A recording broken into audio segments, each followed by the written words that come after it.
There's many challenges with this music. I mean, it's a really incredible masterpiece with very complicated rhythms and changes of voices. So it's its own beast. Stravinsky's Les Noces comes almost straight off the back of The Rite of Spring. He was keen that it should be based on simple tableau about a wedding, scenes from a wedding, if you will. And the music was, like The Rite of Spring, drawn quite a lot on folk song. He originally wanted huge forces for it, but eventually decided on a rather unusual combination of instruments for the time, which was 4 grand pianos and percussion, alongside a big choir and 4 soloists.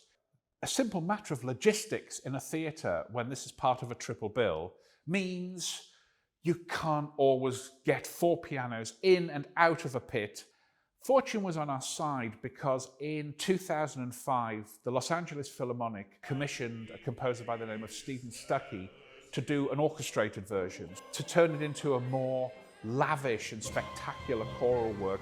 The orchestration is very much like Stravinsky's original Rite of Spring style, very colourful, lots of woodwind and brass, lots of colourful percussion, 2 harps, a big string section. So it does give it a new quality, but equally it still maintains the rustic, pagan almost style of folk songs that Stravinsky used in the work.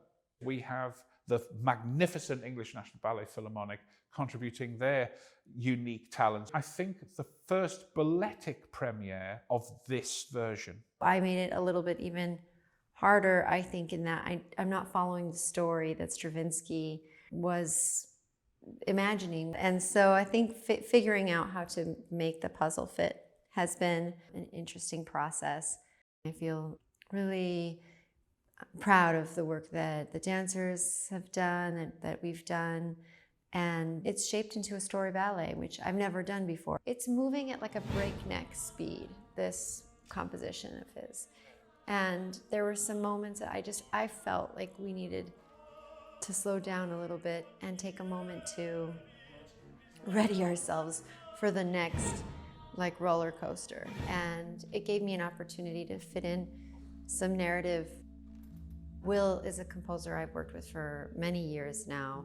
I think 2016 was our first collaboration, and I love working with him. He's a saxophonist, composer, performer, singer, songwriter. He had to find his way to connect with the music. People who are familiar with Les Noces are really familiar with it.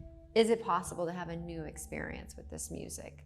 And for me, adding these little interstitial moments gave me a feeling that, okay, this is going to be its own unique composition. Andrea's process has been extremely methodical. She works with music, she brings in other elements, because of course a piece has to evolve. And in this case, it's evolving in a very 21st century way.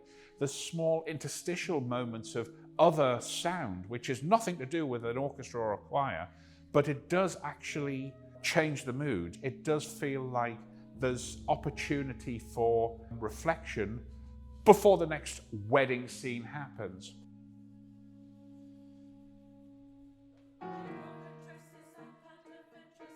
I've wanted for many years to collaborate with the marvellous Opera Holland Park, and when the opportunity to do Les Noces came up, there was really only one group of singers in the game, and that's their magnificent chorus. There's 32 of them in this production, and they're on stage. The work they've put in with their amazing chorus master, 𝗕𝗡𝗢𝗨𝗧𝗧𝗘𝗗𝗏, has produced this massive symphonic operatic sound, which goes very well with the scale of the work on stage too. This is one of the bigger pieces musically that we've had for a long time. I knew that I wanted them on stage. Originally, we had discussed with Phyllida about having them seated on the sculpture that she made, but then we realized that if all of those people were sitting on it, we would actually not be able to see it and all of its texture and color. So the new idea was, okay, they're going to be standing in space. And I thought it would be really interesting if their faces, really their eyes, I was imagining their eyes were all at the same level. And so in order to do that, we had to make different boxes at different heights so that the tallest person is pretty much standing on the floor and the shortest person has the highest box.